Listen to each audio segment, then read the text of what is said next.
I mean, I didn't want to lose the opportunity to ask question to you.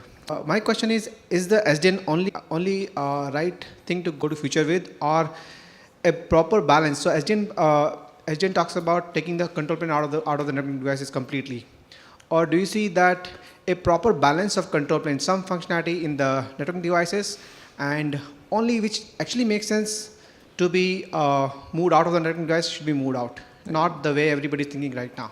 You're absolutely right. I think that it doesn't make any sense to move everything out of the individual boxes. I think that what we're saying here is that you want to have the right functionality. It's not about a religion. It's not about saying everything must be centralized, everything must be fully distributed.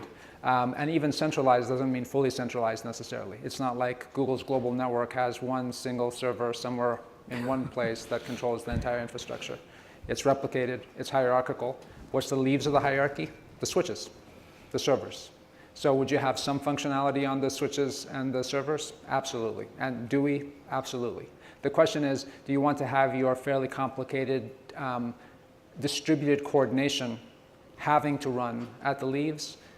I'd say in rare cases, very rare cases. But if you can handle to me this is an instance of the end-to-end argument. If you can handle some events entirely locally, why make it distributed? That would be silly. Right, and do so. So that's the reasoning that we use. If you can handle it as locally as possible, but no more locally, if that makes sense.